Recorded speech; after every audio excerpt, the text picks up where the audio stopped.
Hello, we're live. Hello, everyone that's tuning in from all across the country. For those of you that don't know me, my name is Rhiannon Roseland, and I'm the creator of Conscious Economics. And it's such a pleasure to be live broadcasting. We have a small studio audience with us today, which is always so nice because we need the love. In order to be able to show up and really kind of go deep into some of the topics that we're going to explore today. So before we get started, I do want to do something beyond just a land acknowledgement. I don't think a land acknowledgement is really cutting it these days, but I definitely do honor the traditional territory we're on. But I always like to reference an amazing Indigenous person that is doing great work. And so today I want to talk about someone, if you haven't heard of Carol Ann Hilton. Carol Ann Hilton is the founder of the Indigenomics Institute. She is really, really someone who is redesigning the notion of economy through an Indigenous lens. And she's someone who's done a lot of work with conscious economics. And so I encourage you to Google her, to Google the organization. This is one of our great secrets in Canada, is that we have amazing people that are thinking about system redesign and really deeply thinking about that from many, many different intersectional perspectives. And so Carol Ann and the work of the Indigenomics Institute is something that you should check out, and I encourage you to do so. And so with that said, I want to honor this traditional land that we are live broadcasting to you today from, which is the traditional territory of the Wendat, the Anishinaabe, Haudenosaunee, Métis, and the Mississaugas of the Credit. So it is an honor, I think, for all of us to hold that prayer of unity in our heart and to do whatever we can, whether we identify as settlers or newcomers or we are Indigenous. We all have a different role to play in this healing. And so it's something that we take very seriously here. I also want to thank the incredible sponsors that have allowed us to keep going. I speak about the fact that when the pandemic hit, for us as an organization, we were rooted in live events. I speak to many, musicians and artists who that was their livelihood as well. So it really does resonate with me when I hear about that loss of livelihood and what that happened. We were doing 100 events a year, and when we started Mindfulness and Money, we were doing it with stadiums of 1,000 young people at a time. So it took a lot to kind of reimagine what would the world look like and how could we serve and keep of service. And so here we are today. We turned our space into a digital production studio. We have an amazing team. So I just want to shout out to everyone that's behind the camera today that you may not see, but that has made this a reality. So shout out to our incredible team and Queer Collective who's behind the camera, Connor and everyone who has put this together. It really is special. And with that, I want to thank the sponsors, because a lot of the times when we think about sponsorship, it's like, oh, you name an organization and it's faceless and it's nameless. But there are people behind these companies that I'm about to mention that in our time of need, in our time of crisis and pivot, said, we believe in you and we're going to keep supporting you. And so for that, I'm deeply grateful. So thank you to RBC Investees. Thank you to CPP Investments. Thank you to IFIC, and thank you to Interact. We could not do this without you. We appreciate you supporting. And, I know we're on the pointy edge of progress a little bit here. So to have these organizations that have so many different people and stakeholders that they serve believing in the progress of having a conversation that is rooted around this idea and concept of a conscious economy is very welcome and exciting. So with that said, before we kind of get into exactly what's going to go on here today, I do want to turn it over to some opening remarks from RBC Investees. So if we can just turn our attention, Sean Canavan is the Senior Director and Head of RBC Investees, and she has a message to share with us. Hello, everyone. I'm so excited to be welcoming you to today's Financial Wellbeing Workshop. What a fantastic agenda. I'm really looking forward to the next hour and a half, and I hope that you are too. By way of introduction, my name is Sean Canavan, and I am the head of RBC Investees. Investees has strong partnership with Conscious Economics, as we both feel that it is incredibly important to help Canadians eliminate any stigmas that they have with money and to support everyone in finding their way to financial health and protecting their future selves. We're looking forward to further collaborations with Conscious Economics in the coming months, so stay tuned. Before we get started today, I want to congratulate Conscious Economics for developing such fun and helpful learning modules. The messages and lessons are truly so powerful. And of course, congratulations to all those members who have successfully completed the mindfulness and money modules. We hope it has helped on your journey to financial health. If you're excited to embark on your investing journey after completing the modules, you can check out RBC Investees. It doesn't matter if you have deep investment knowledge, a lot of time on your hands, or even a lot of money. Our goal is just to help you start. And our solution is built to accommodate clients on their schedule and is built to enable you to start investing with as little as $100. We also have additional resources to complement the modules as you continue to learn. Now, let's get the event started. Enjoy, everyone. Appreciate that. And so let's talk a little bit about why we're here today and what we're doing. For those of you that are watching at home, mindfulness and money is a different approach to this concept of financial wellness. And I want to start off by saying that this work for me is rooted in not only doing financial literacy for 10 years across the country as leading a not-for-profit that was doing that kind of work, but what I realized is that it doesn't really work is the reality. It doesn't. Why is talking about money so boring? Why is talking about money something that I literally want to hide from for the most part? Why does it not resonate with women? Why does it not resonate with so many groups of us? Why is there only a certain look and feel for someone who has got it all together? And why are we not there or represented? And so for me, I started to I guess realize how deep my financial trauma went as I was in this role of leading the economic club and actually helping to create financial literacy programs. And we are told that once you have a good income or you've made it or you're successful, that everything's good and that you should be able to keep a budget. You should be able to have a great investment portfolio. You should know how it all works.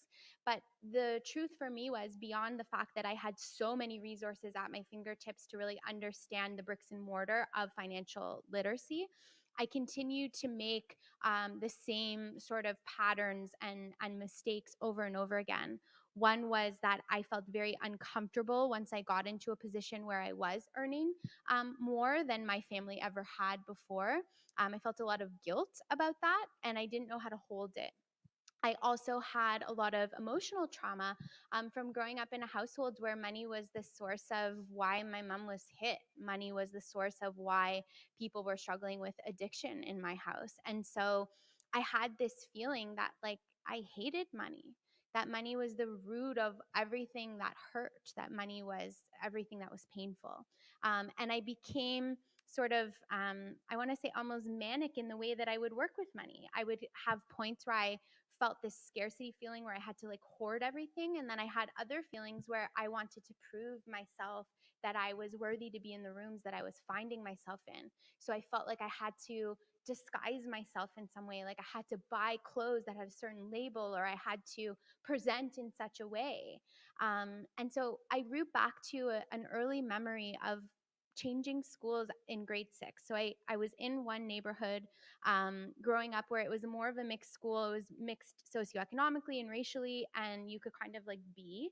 And then I went to a new school in grade 6, and the building, I lived in community housing, and the building that we were in, there was a school in the neighborhood, but my mom didn't think that that school was a good enough school for me to go to.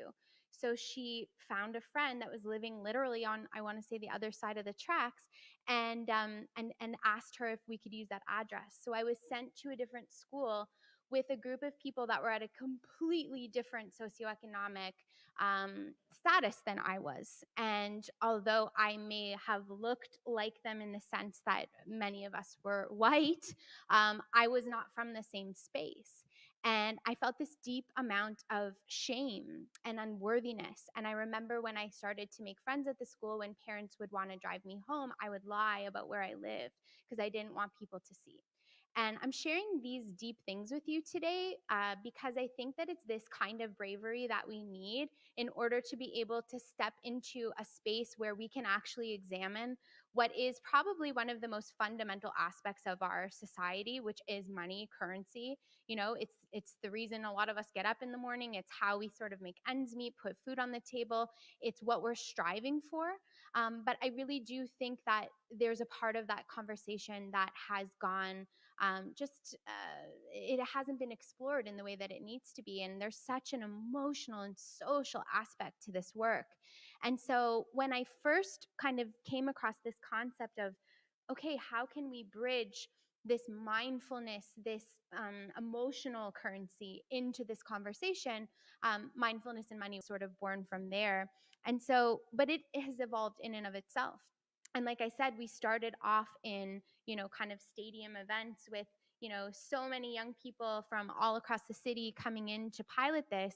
But what it's really turned into is the result of some really special people that have crossed the path along the way. And so with that, I'm about to turn over the camera again to something really cool that happened this summer.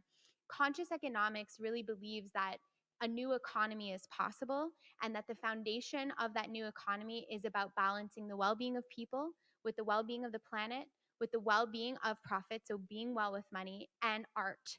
And why art? I think art can be a vehicle for social change. I know it can be a vehicle for social change. I believe that how our artists are faring in our system is a sign of how healthy the economy is. If our artists are doing well, if our artists are being remunerated, if our artists feel empowered at the table because they are the ones that have the beat and the currency on the ground to actually speak to the systems, to speak to what's not working. So I really believe that we will know we've made it when our artists are well. And we will know we've made it when all of us remember the creative inside of ourselves. Because we are at this great point in society and history where we are being asked to be more creative and innovative than we ever have been before, because everything needs to be recreated a little bit, doesn't it? So this summer, we had the privilege of bringing together our Artists for Social Change from a program that came earlier that drew incredible, talented artists who were using their music as a vehicle for change. And they were able to come and spend some time where we spoke about all of these different concepts. And they got to write a song based on what they were feeling in talking about this idea of a more mindful and conscious economy. And so, with that said, we want to show you a little clip of that beautiful piece that was created by these incredible artists. Some of them are here today with us: Honey, Maddie, we have Thunder, Quincy, and Megan DeLima. And so, I'm going to throw it over so you can hear a little bit about their process of how financial therapy and consciousness and mindfulness, how the heck does that translate into music? And I think you'll be surprised at what you hear. I'm so proud of them, and it truly was an honor. So let's turn that over. 1, 2.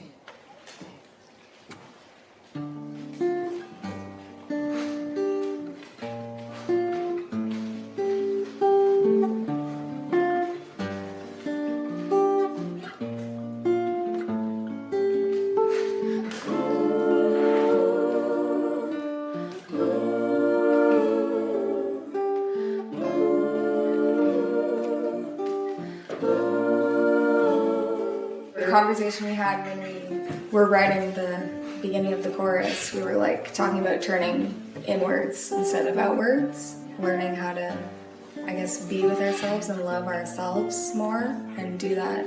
Because we'll be able to like help other people more if we're taken care of. Yeah. Because we like want to help everyone around us, but we keep on like neglecting the fact that we also have to love ourselves when we're doing that. Because if we don't, then we can't give 110% and give the love that we want out from ourselves. Yeah. The prompt for our song was literally healing from a place of neglect. Yeah. And it was like, I think we just hit the mark for all of us. Yeah. And just hit a place where we all could tap into, and I think it came through in the song. It's Yeah, the emotion. beautiful. Was there. It was pretty easy after that because we'd all like felt it emotionally, and like especially after the first couple of sessions of like after arriving here, or like maybe I could give to myself more. Yeah. You know, if we weren't already in that mind state yet, we were already starting to see, lean back from that, put more on my plate, you know? Right. We've all been pretty like in tune with listening to what we've all said over the past couple of days. Yeah. You know, whether it be like talking about your ancestors, your therapy, or whatever we talked about. So that when you're writing your part, it's not like you're just writing it from yourself. You're writing it from the experiences that you've talked about that also resonate with you. Yeah. You know what I mean? Like a common thread that goes between all of us. Exactly. Everything Quincy was talking about in that financial therapy session hit me super hard. Yeah. Man, because I like community support work and the 40-hour shifts and everything. I was like, I have nothing left to give. And like watching you make that realization, I was sitting there like, oh, I'm on the same page. Like, I feel you. And I think we all had those moments with each other. Yeah. And the chorus was like difficult to write on this. We were all having such a hard time. Yeah. But once we brought our own perspectives in and we were on the bus, it was so much easier to just simplify it work down. together. And it's like, It happened in 5 minutes after that. Yeah. Oh, okay. So we're trying to The say easiest time to write the song was on the bus. Out of all places, on a busy, fast-moving bus. I feel like that happens all the time when you're not thinking about the song. Like you step away from it for a moment. It all comes flooding to you. I think that's what's so good about the breaks in between too, because you have that time to let it sit, and you already started a little something. You come back to it with the whole group, and you're on the same page. It's like boom, boom, boom, boom. Yeah. And then you feed off of each other. Yeah. It's great. It was magical, honestly.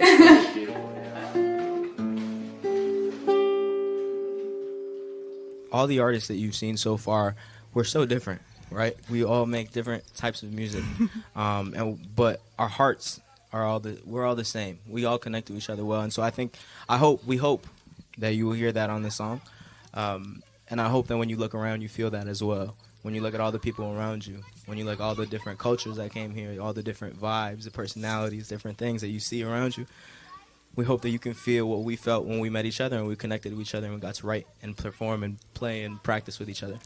So we love y'all. Yeah. Thank you. Thank you.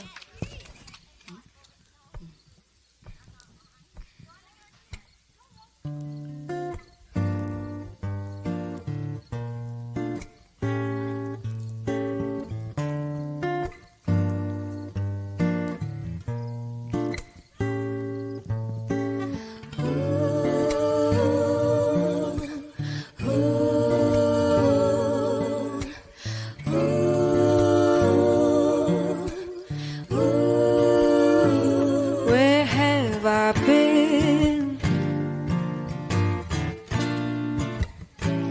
Got lost again.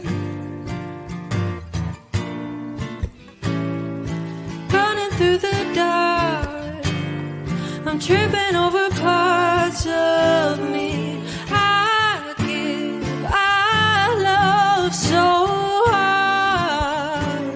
Where have I been? Got lost again.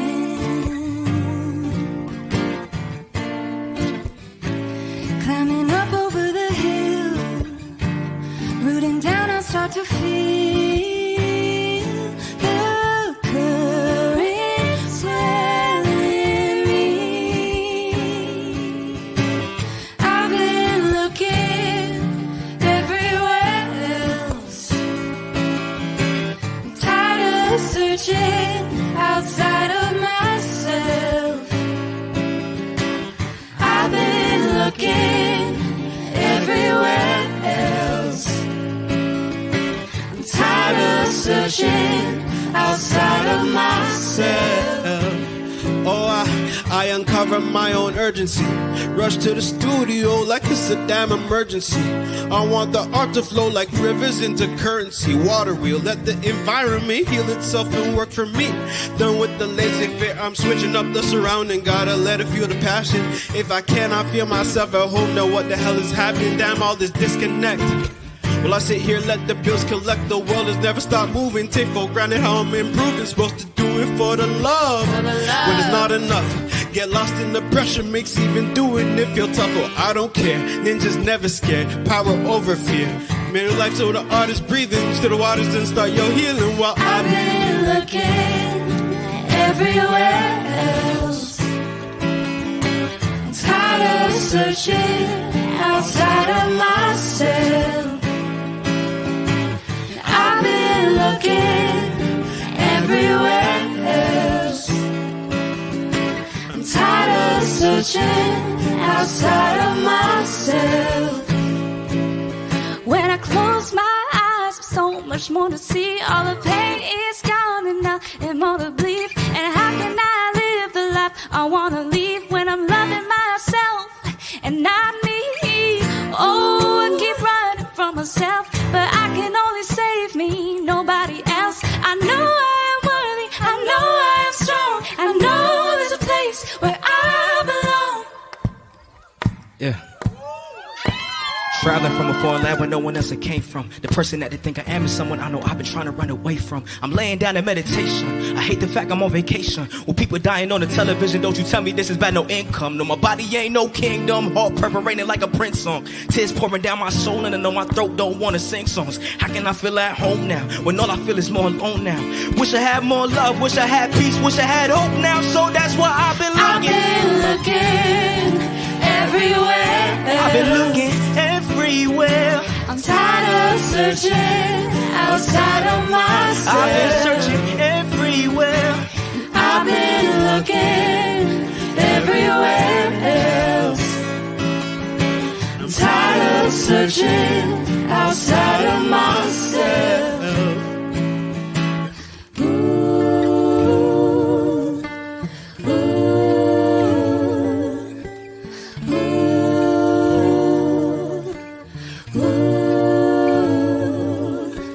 I've been searching, searching, searching.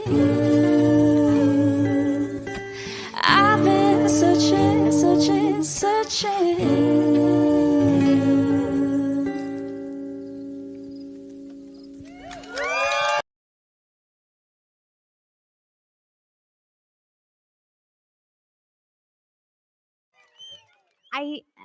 It's just too good. That was so amazing to watch that unfold, to be a part of that experience. Obviously, to have some of you here today, it's such an honor.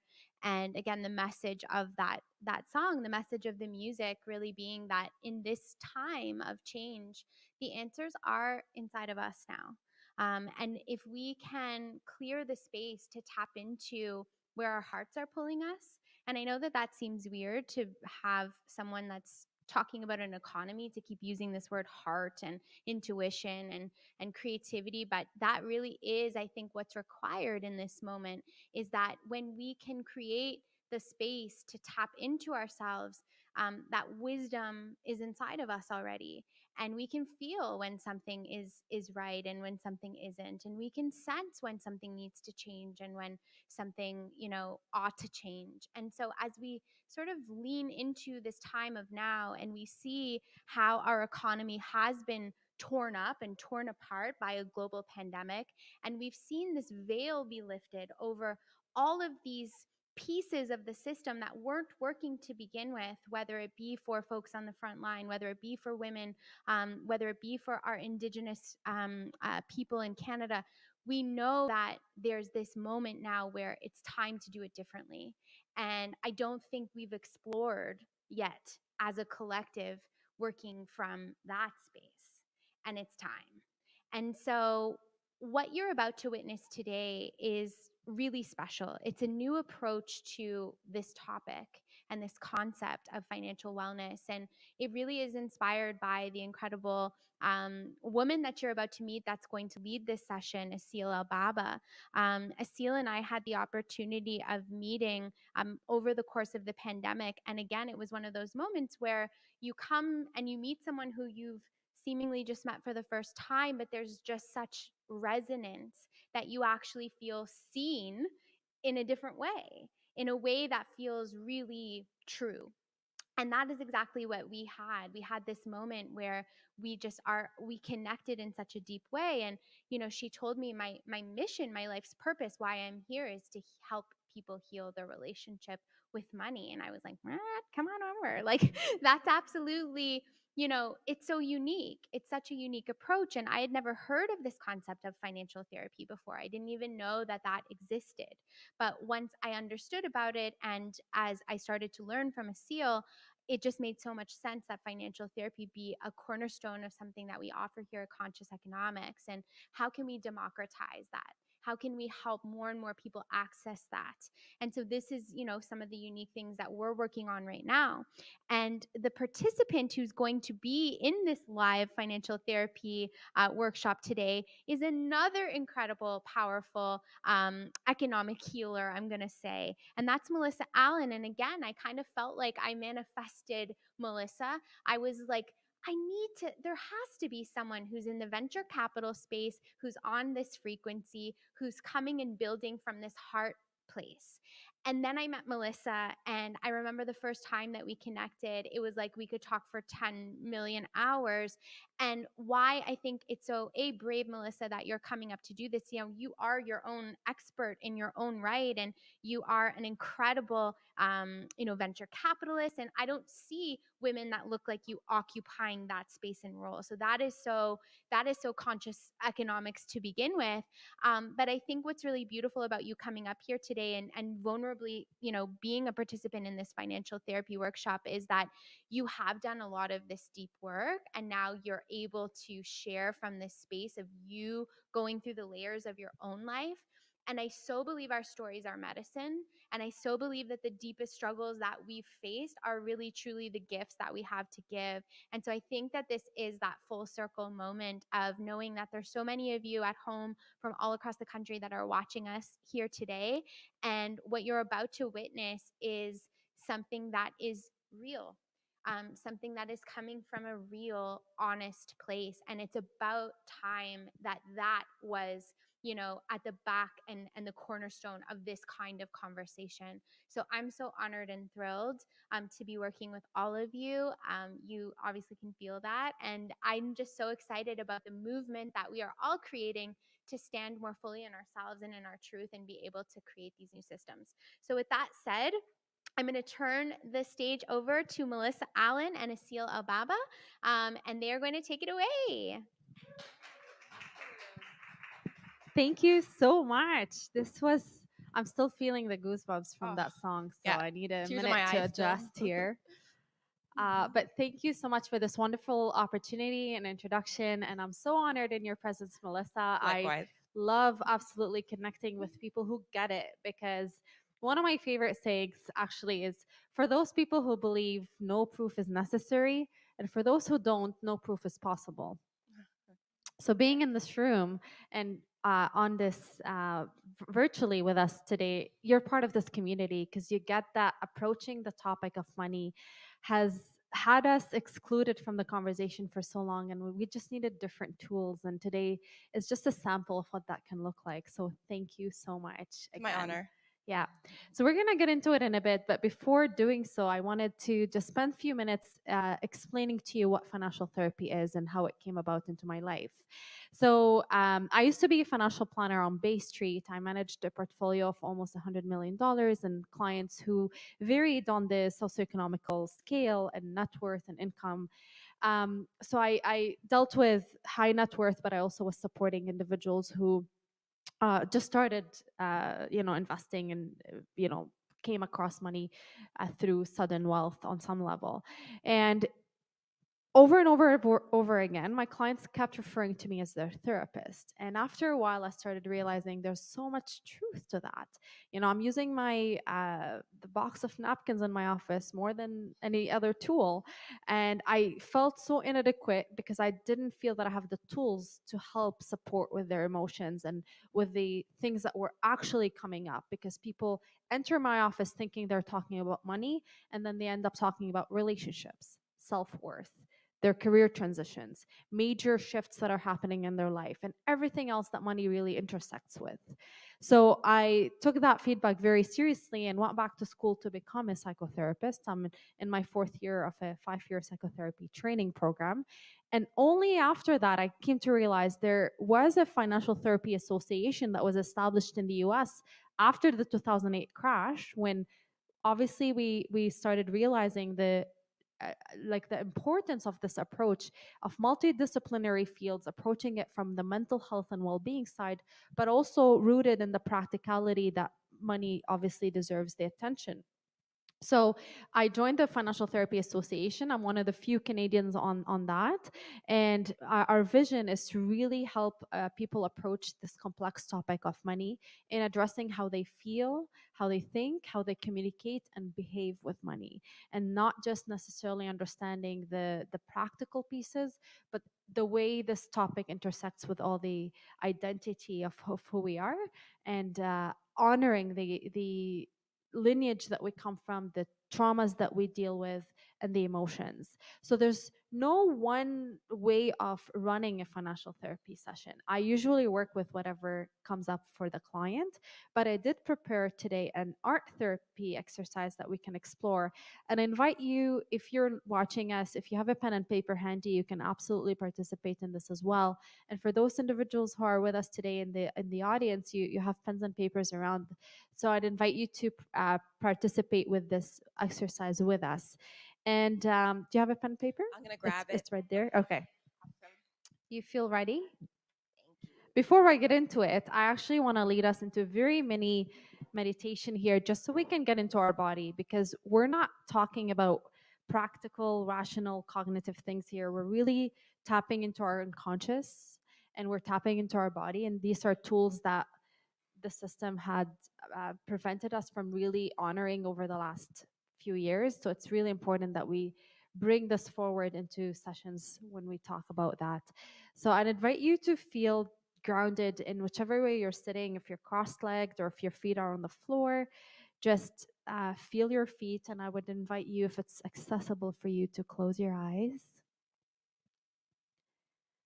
and start tuning into your breath. Taking a deep breath at 4, holding it for 3, and exhaling at 7.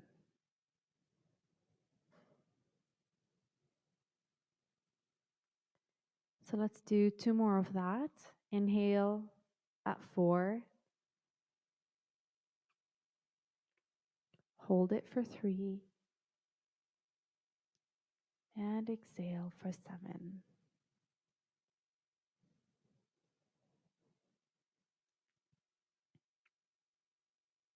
One more at your own count.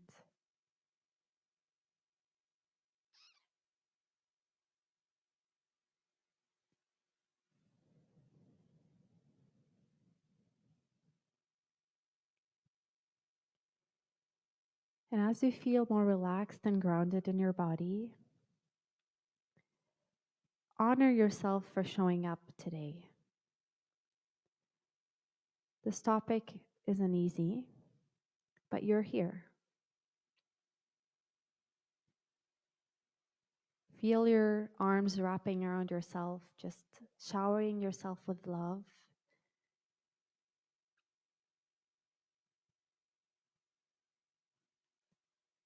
And extend this gratitude to Melissa, who's going to bravely show her story and share vulnerably with us today. And for the Conscious Economics team who've put this event together and made this possible.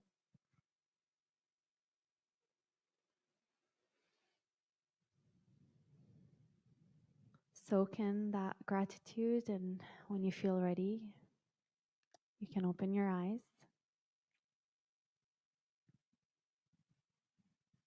How are you feeling? Good. Definitely feeling grounded and ready. Yeah, I always like to start with these little meditation, and this specific breathing technique helps you relax. These biohacks are fabulous little things, nuggets that we can incorporate when we want to start talking about money, acknowledging the difficulty it can have in us. So what I've prepared for today to just start us off is an exercise I call Money Tree. And that's simply because I lost count of how many times I grew up hearing money doesn't grow on trees. And there's so many little things that we can actually examine what that one saying that's universal, it's in every language possible, what that saying is truly representing. And it's really coming from a space of scarcity, that money has to be struggle and that money just doesn't easily come into one's life. And these belief systems are rooted in so many different cultures and different races and different backgrounds. So I was inspired by that quote, and in this specific art exercise, we're gonna draw a money tree, and the way we're gonna do it is, don't think about how your tree looks. Like, this is not an art exercise. It's more so we can understand different layers of your relationship with money.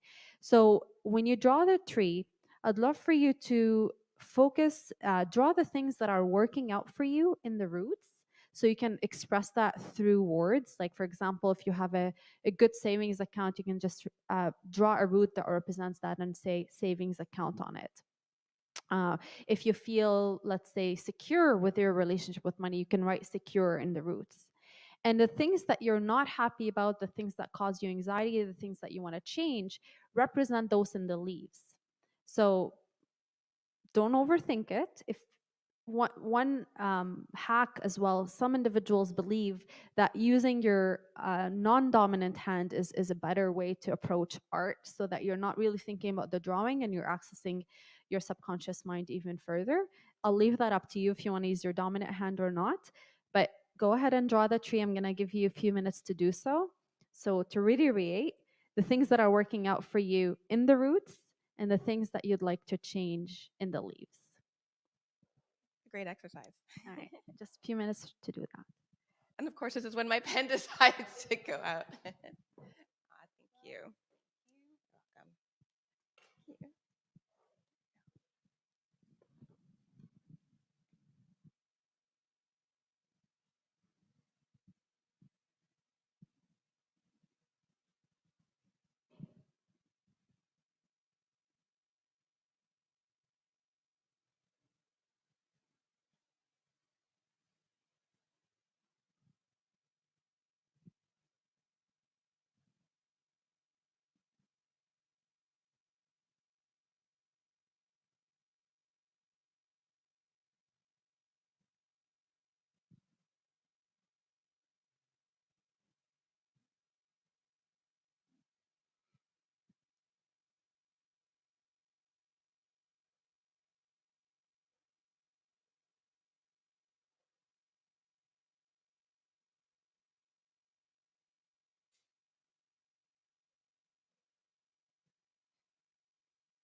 You can let me know when you feel ready, Melissa. Okay.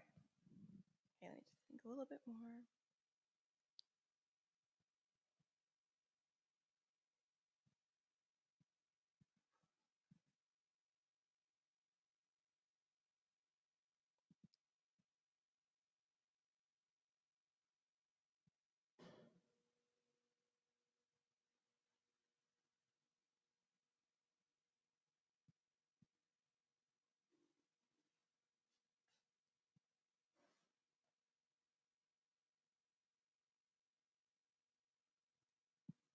You feel ready? Yeah. Okay.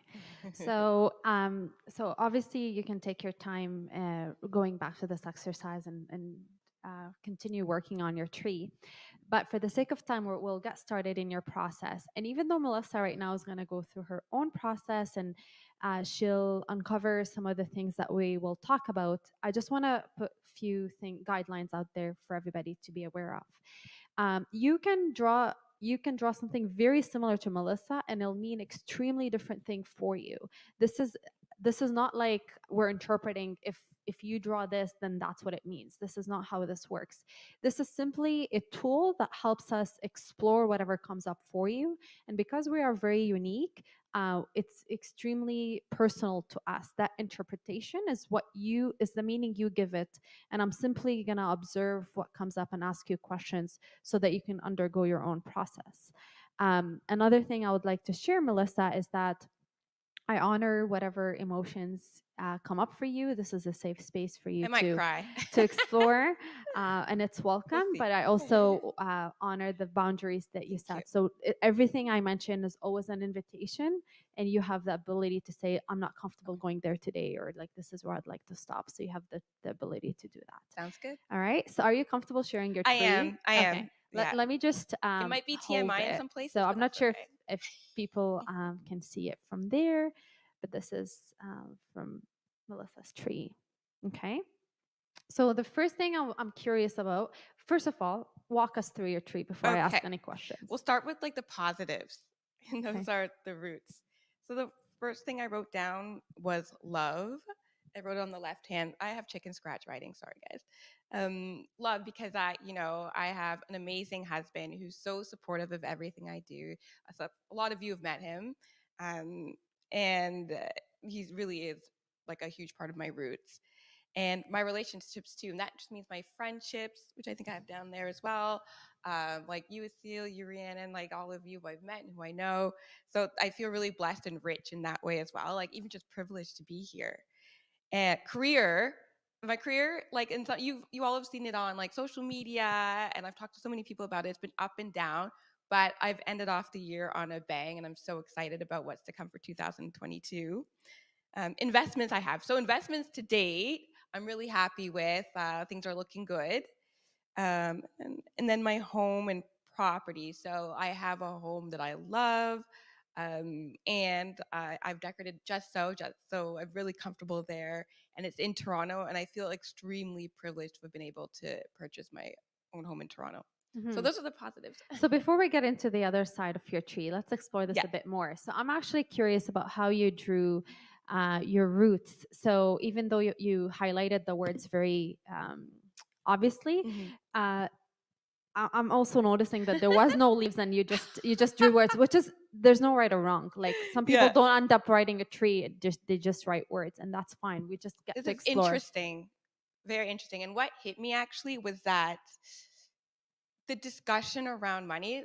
I don't know if anybody can resonate with this or it's just me, but I almost feel like a disconnect from the artist soul part of myself, especially when I talk about the things that cause me anxiety. It's almost like, like I guess they aren't nurturing and able to produce leaves, so I just didn't put them on there. And I think that's actually what I felt subconsciously. I just couldn't articulate it until now. I'm like, no, leaves don't go there. They're just like kind of like barren, skinny, dry branches. Which it's very symbolic. So what we're examining here is not necessarily what you wrote. It's how you drew and represented the relationship you have with what you wrote. Because that gives us a gateway to what you're really experiencing about these particular elements in your life. So I'm gonna have a few questions about the positives before we get into the things that you actually feel anxious about. Okay. So I'm curious to so even though there are roots, they're barely noticeable roots. Yeah, I just did that at last minute too. But at least, I think I put thought into them versus the leaves, right? So that's the start. I mean, maybe if I had more time, I would have done like more elaborate roots, but they're there, and I didn't think too much about them. But that's an interesting observation. And by the way, actually, like, wow, you're good. Now that I think about it, all of this stuff I couldn't have or I'm blessed with at the bottom is relatively new.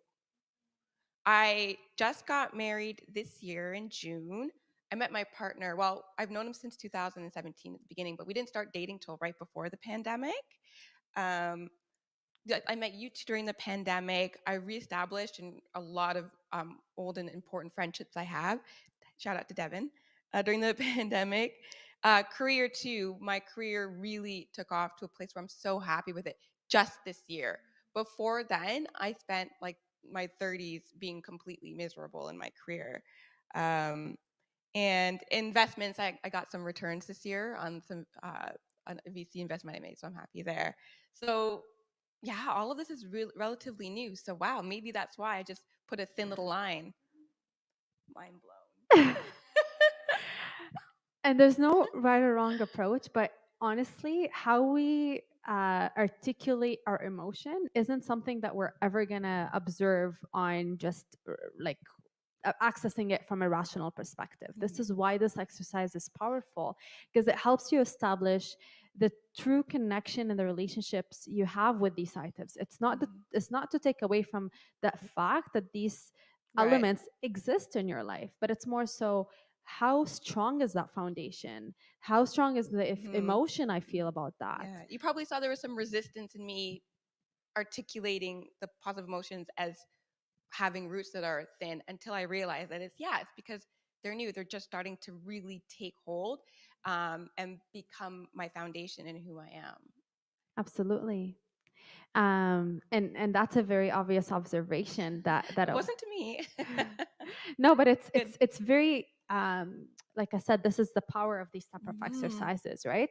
So my invitation for you is to take this a step forward, and this is something that you would do as a follow-up to this exercise, specifically focusing on that area, is to further journal, take each of these departments that you wrote and say, like rate it from a scale of 1 to 10. How stable do I feel in this area? So even though it's part of my root, how stable is that area? Because that further validates how much of a stability component this area is providing for you. And based on your number, you can evaluate, okay, what is missing from it to take it from, let's say, a 7 to a 10. 10 is like when that root is established and you feel secure about it. There's still a missing gap there. And then that helps us further understand, what do we need to further uncover. That's great. I'll do that for sure. So that's some things that came up there. So let's explore the things that you feel anxious about. All right. So I'll say, actually, surprisingly, it's when I did the bottom part first, the roots, the positives. Is that where you started? Yeah, that's where I started. Yeah, and I felt much better going into the top. I'm like, oh, it's actually like not that bad, but we'll start left to right. So on the very left, I have family planning, and TMI, but that's okay. I talk about it on Instagram. Is that I went through a round of IVF to freeze embryos earlier this year, and it was pricey. And I'm probably going to do another round at the top of next year. Super pricey. So I'm like, oh my goodness, it's really annoying, and it's almost like there's a resentment surrounding it, because I'm like, my body should do it what I want it to do when I want it to do it, and the fact that I can't, and that as women, biologically, we don't always have time on our sides, and anyways, so there's a lot of story around there. That's a huge thing to unpack, but I'm gonna let you go through. It's a whole nother. Yeah, that's a session on its own. Seriously. Yeah. And then over here I have obligations, and so I don't know if any of you can relate to this, but as a first generation immigrant, and also somebody who grew up relatively bright, but in poverty, I was coached and conditioned, and I thought it was just Jamaican women, but apparently it's a lot of immigrant women. We were kind of raised to be super educated, to go out to get professional jobs, and to basically pull out the rest of our family out of poverty. And that's what I did, right? And as a result, I had to put... Just take a breath. Don't like that's what we do. Like, we feel emotional, like, go away. Yeah, I know. Like, not in here, and not today. Like, emotions are part of this process. Thanks. So and take I a feel breath. really safe here, so this is great. Yeah. And and part of that was putting my own hopes and dreams on hold. That's okay. I told you guys there'd be tears. Yeah. So that's what obligations, friends, families. I put bills as kind of humor because bills suck, but that's and that. Do you still feel these obligations? Absolutely. I'm learning boundaries, and a lot of people in my life have noticed that, but it is hard, and it's a daily struggle. How do obligations show up for you? They show up in planning for my future, but also those around me in my life, my family, who don't have the means to have a safety net. Like, a lot of my loved ones are often incorporated into my own future planning. Like, how will I account for them? And this goes for friends too, right? Like, I have a beautiful friend who has a mental illness. She has no family. It's basically my other best friend and I, not financially supporting her, but right now emotionally supporting. But we do think about 20 years from now, what is that going to look like? And then same with my mother. She's worked really hard, and I have family back in Jamaica. That's how it shows up in how I move and how I plan for the future. So what's interesting about what you said, and that's very common for individuals who grew up in households like yours, and you feel like you're carrying the burden of the family in a way, is that you start approaching it from an either or. Like, can I either take care of my family or honor my dreams and my hopes? Absolutely. And my invitation to you would be, what if we switch that question to an and? How can I take care of my dreams and my hopes and the things I aspire for, and honor my commitments and love and respect that I have for my family? And what does that mean for you if you're approaching it from the and position? It's great, and I'm gonna do that. I do that a little bit, but I'm really gonna do that more so now. But it's still letting go of resentment. I feel terrible, right? We all do, like, the guilt, right? I feel terrible even having the resentment that I have to have the and there. So I think that's like my last hurdle that I need to get over. But the beauty about the and is that whatever comes after that word is determined by you. True. So when it's an either or, you're removing yourself completely out of that equation. And now it's about what you feel is expected. And anything we do, even if it's something that we would have done on our own, if we feel like we didn't have the choice in pursuing that specific thing, we have resentment built into that equation regardless, because we're autonomous beings, and one of our basic psychological need universally is feeling free and autonomous in our own life.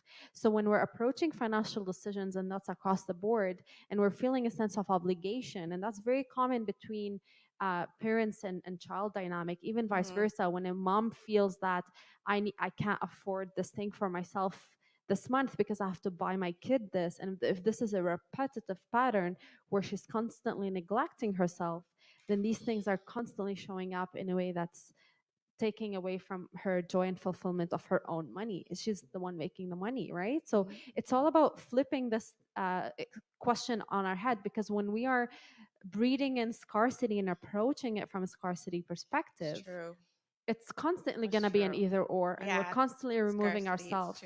I never thought about it that way before, but it is a scarcity mindset. And it's not to shame myself, and I'll be very gentle with myself on that. Of course, I'm happy you are, because that that would be my second invitation. No, but it is, and that's not what I'm about at all. So this is a great exercise in thinking, expanding my thinking abundantly, for sure. Expanding your thinking is where it starts, but also incorporating the things you actually feel happy about achieving. So removing that word obligation to begin with, because obligation in intuitively has the should and I have to and I must embedded in that word. So like, you shouldn't do anything.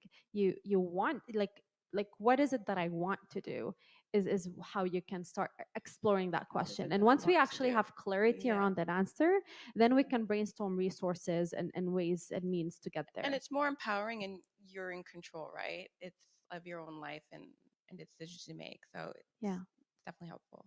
Yeah, and it really is fascinating that you just didn't even draw leaves. It's just it's like part of the structure, versus leaves that like fall off and like have the ability to like fall off a tree. But in your case, it's like this is the reality. Yeah. True. And then the other two, I mean, are, they don't cost me that much, but they're like kind of like thorns in my side. I always tell people, when as a financial advisor, it's like, financial advisor, yes, but I have to have discipline to force myself to be on top of my money, and that includes budgeting or having a spending plan. Sometimes that's the bane of my existence. And vacation, pandemic, I haven't been on vacation in a while, and I really miss it. But now I have other things that I want to save for. So I'm gonna have to put vacation on hold for a bit longer, which makes me a bit sad. Fair enough. From that's more like the practical pieces, but if you're again, it's the end exploration. It's like how it's not necessarily putting something you really treasure on hold, but how can you like incorporate it? Maybe it's like a mini getaway, a weekend getaway. Maybe it's like a staycation where you get to do whatever the hell you want that day. Like there's different ways to approach it where it can still feel like you're bringing a sense of adventure and excitement into your life and not depriving, because that when we're depriving ourselves from the joy along the way, then even when we achieve the goals we thought will bring us happiness, we get there and we're like already exhausted mentally and emotionally that we can't even celebrate these milestones. So taking pleasure along the way is such a key, and it's important not to explore or not to experiment with depriving ourselves from anything that we truly treasure, but finding ways in which you can get creative in how you incorporate vacations. For sure. And also to stop watching travel blogs or vlogs for now on YouTube. I'm just kidding, but torturing myself. But let me just do a quick time check. What's the time? Just so we have 5 more minutes. Okay, just checking quickly. So essentially what I did here, just to give perspective, during a typical financial therapy session, you would be doing way more talking, and I would actually just ask questions and sit back and listen and let you process what came up and just gently invite you to share more or pinpoint. But because we're doing sort of like a sample, I did more explanation than I would in a normal typical financial therapy session. So this is something I just wanted to pinpoint here. So my invitation for you is, like I said, and the way I like to conclude a financial therapy session is always giving you further homework to reflect on based on what came up. So in your case would be rating the stability components that you feel about your roots and reframing how you can start looking at some of the challenges that came up for you in the right? Yes. And then my third exercise would be to draw your ideal money tree. Like what would that look like? Does it have like fruits on it maybe? Like just exploring what the transformation of that tree would look like when you're feeling more empowered and in charge of your money. Okay. And would that mean like putting more the things that cause anxiety on top, but like having them reframed and like still at the top? So it's very different for everybody. There's no right or wrong, essentially. But the tree that you would feel actually would feel more secure wouldn't necessarily have anxiety things on top, but like what would that be replaced with? It's maybe things you want to pay for. I like to put fruits on my tree for my ideal tree because now I'm at a position where I'm abundantly sharing the fruit of my stability with the world around me. I like that. That's how I personally like to draw my ideal money tree, but everybody has a different perspective. I had a client who drew like pet, like a squirrel house and like a bird house. Like everybody has a different perspective of what that looked like, but it's a representation because in their perspective they were building nests for intergenerational. Like these represented their kids' homes, basically, is how they drew it, but everybody has a different angle. So I just want to see if there's any questions or any feedback or anything the audience would like to share with us. Yes.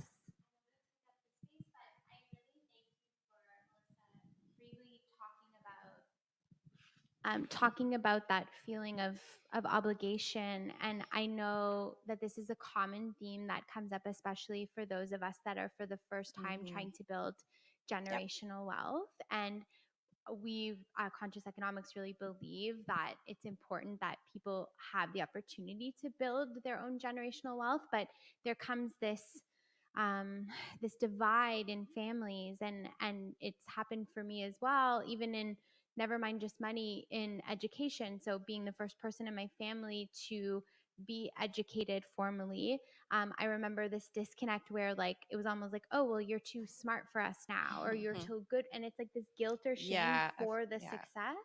And how do we sit with that? So I'm wondering if there's any tools, because I think a lot of people that are listening especially depending on the culture that people come from. There are different ideas around what you are to provide for family and all of those pieces. Is there any resources or tools you could point us to?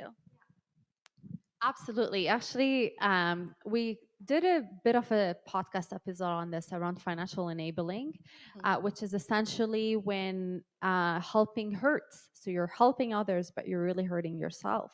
And one of the tools around that, first of all, is bringing awareness to the situation and really understanding and coming to terms with the fact that you are hurting yourself while you still hold the intention of helping your family members and others around you. So the first piece is bringing awareness to the situation and truly understanding that.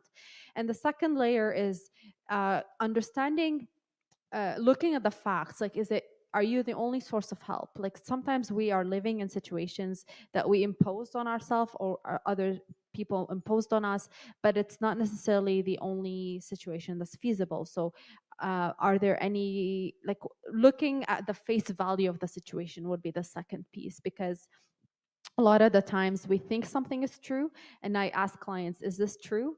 And the second question I follow that with is, are you absolutely sure this is true? And this is, if their answer was yes at the beginning and then they're asked that question again, like, are you absolutely sure if this is the truth? A lot of times our answer changes and it's like, wait a minute, no, I actually I'm not necessarily the sole provider. Like, I have maybe other siblings that can support, or like I can empower my parents to do X, Y, or Z, or there's other things that all of a sudden start coming up that takes away from the position that you're already finding yourself in. And the third piece is starting to draw these boundaries and communicate them with others. And it doesn't have to be abrupt. Like, it's not like, oh, I came to this realization that sending you X amount of money a month is taking away from my own retirement security, for example. It's more about, okay, this is what I've noticed, these are the facts, and here's a plan to bridge the gap. So, for example, it's very common behavior to see financial enabling between wealthy, or not necessarily even wealthy, like secure parents and their kids who are dependent on them. So, like, what are some of the ways you can still support your kids without necessarily be financial? So you're still supporting them. Like, maybe you're offering to take care of their kids instead of them having to take them to daycare. And here you're showing up and you're offering a service that supports them in their finances, but without you necessarily having to pay for that yourself.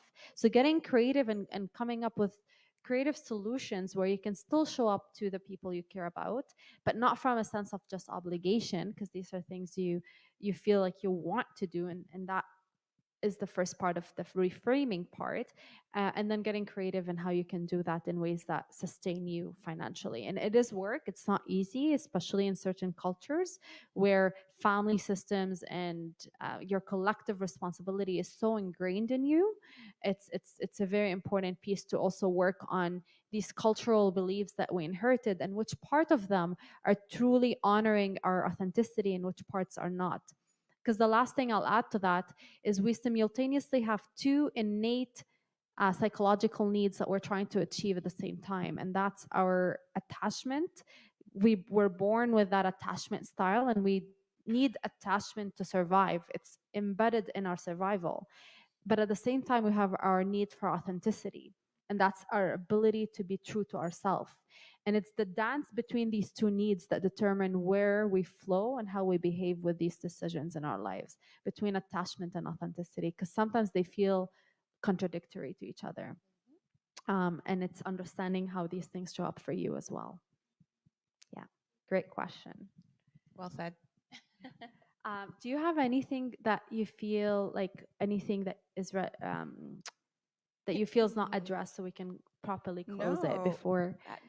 No, I just feel like actually I have a lot of clarity and a lot to work with. This was actually therapeutic. Like it was, yeah, I think I had some personal breakthroughs. I can't wait to like sit with it and process. Thank you so much. Thank you for the opportunity. Thank you. It's my pleasure.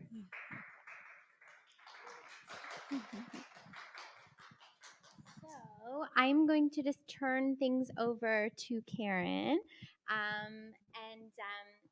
And I just want to say thank you to Melissa and Asil, because I know that this is kind of an interesting experiment to get in front of a camera and then start talking about everything that's gone on. It really is so brave, and I appreciate that so much. But it does help us to kind of explore through your story how these things show up for us. So with that said, I just want to call up Karen Sihra, who's the Managing Director for Equity, Diversity, and Inclusion at CPPIB, to close out our session for us. So great. Thanks so much. And this was not what I was expecting to do today. I'm not going to lie. Bill reached out, our head of marketing, who has a relationship with this organization, and said, you know, you're the only person I would really want to go and do these closing remarks. And I was like, okay, because, you know, I work with, you know, some pretty square folks, and that's fine. And I guess he thinks I'm cooler, but actually, I had these sort of, you know, prepared remarks, but they don't make any sense now, to be honest, because I think, you know, I have the benefit of really having a purpose-filled job, right? We work to secure the financial security of 20 million working Canadians, and we're really committed to making sure that young people specifically know how to manage their money, what it all means, you know, which is something, you know, out of this conversation, especially growing up in a minority community where you don't talk about money, right? Like, you just don't talk about it. You don't ask people how much they make. You don't ask how much somebody spent on a car, how much they spent on their house. You don't talk about it. You just sort of show up with your Mercedes in your big house and say, yeah, this is who I am. And, you know, you don't know that people are under crippling debt, or, you know, just sort of trying to keep up with the Joneses. And so, I mean, this, I think, is honestly at this frontier of space where people can genuinely think about their relationship with money. And you hear this type of language with your relationship with food, right? So I'm a mom to a 6-year-old. We want to make sure she has a healthy, robust relationship with food. She understands what food is good and bad, and that it's not this sort of dichotomous thing where you shall only eat kale, like eat a chocolate bar, it's okay. I think what I've learned today is it's okay to sort of find that gray area between authenticity and attachment, and in that gray area, where's that space, right? And that I found really, really valuable. So thank you, and thank you for your vulnerability, and thank you to the organization for pulling this together and letting us be a part of it. I think it's actually, it does put us as a cool organization as well, like, to say that we're thinking about these things, and we know that it's not this sort of have money, don't have money. It's long-termism, which is completely aligned to CPPIB's values and priorities. And so I just want to say thanks for letting us be a part of it.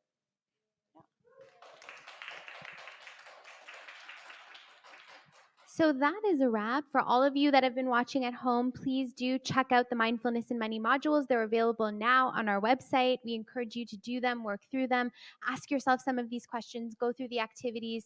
We are in this together. We can figure it out together. There is hope for a much more equitable system. I know it. We're going to see some of those seeds laid and grow in our lifetime. I know that. So I'm so excited about all of you for tuning in. Thank you again, CPPIB. Thank you to RBC Investees, Interact, and IFIC. And we will see you again next time with Conscious Economics and Mindfulness and Money. Bye for now.